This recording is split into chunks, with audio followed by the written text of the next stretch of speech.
আসসালামু আলাইকুম সুপ্রিয় দর্শকবৃন্দ, আজকে আমরা জেনে নিব কোন কোন খাবারে যৌন ক্ষমতা বৃদ্ধি পায়। তো সেই জিনিসগুলি আমরা জানবো আজকে। তো ঠিক আছে, আসুন আমরা এই জিনিসগুলির সাথে পরিচিত হই। আপনার যে সকল সুষম খাদ্যের মাধ্যম দিয়ে আমাদের জৈবিক চাহিদা পূরণ হয় বা যৌন ক্ষমতা বৃদ্ধি পায়, তার মধ্যে অন্যতম খাবার হচ্ছে ডিমে।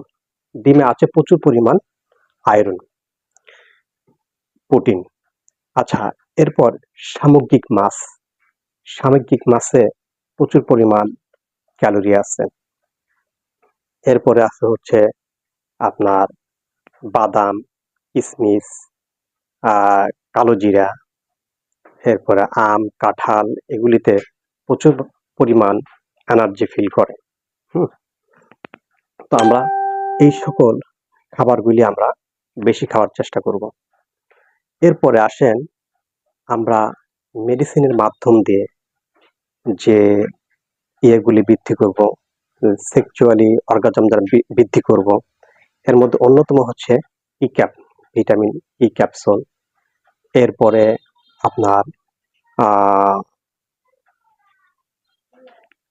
আপনার ক্যালসিয়াম, ওমেগা 3, নেক্সিটাল 10 mg। এরপরে হচ্ছে জিংসিন পাউডার। জিংসিন পাউডার এটা হচ্ছে জাপানি জিংসিন পাউডার। বিদেশে অবশ্য জিংসিনটা প্রচুর পরিমাণ চলে। তো আমাদের দেশে একটা ভুল ধারণা রয়েছে যে জিংসিনটা আসলে মানবদেহে ক্ষতি করে কিনা। না, বিজ্ঞানিক ভিত্তিতে জিংসিন কোনো ক্ষতি করে না। কারণ আমরা যে পরিশ্রম করি বা যে টেনশনে থাকি, পারিবারিক বা সামাজিক যে টেনশনে থাকি, অনেক সময় সেক্সুয়ালি এনার্জিটা আসে না। তখন আমরা জিংসিনটা সেবন করতে পারি, করার কারণে আমাদের এনার্জিটা ফিল হবে। তো ঠিক আছে, এরপরে হচ্ছে আপনার বিভিন্ন টেনশন জনিত সমস্যার কারণেও এই এনার্জিটা ফিল হয় না, তখন আমরা জিংসিনটা সেবন করতে পারি, এতে কোনো প্রকার সমস্যা নেই।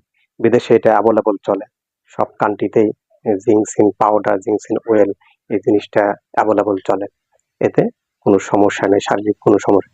জিংসিন আবার গাছের শিকড় পাওয়া যায়। মানে বাজারে বিভিন্ন জাতের ইয়ে আছে, এটাতে কোনো প্রবলেম নেই, আমরা জিংসিন সেবন করতে পারি, বিজ্ঞান ভিত্তিক কোনো সমস্যা নেই। তো ঠিক আছে বন্ধুরা, দেশ ও দেশের বাহিরে যারা আমার এই আলোচনাগুলি শুনলেন, প্রত্যেককে জেডে টিভির পক্ষ থেকে ধন্যবাদ জানাই। সবাই আমার চ্যানেলটিকে সাবস্ক্রাইবার করবেন, ইভেন আমি যেন আপনাদের ভালো ভালো ভিডিও উপহার দিতে পারি। সকলকে ধন্যবাদ, সুস্থ থাকুন।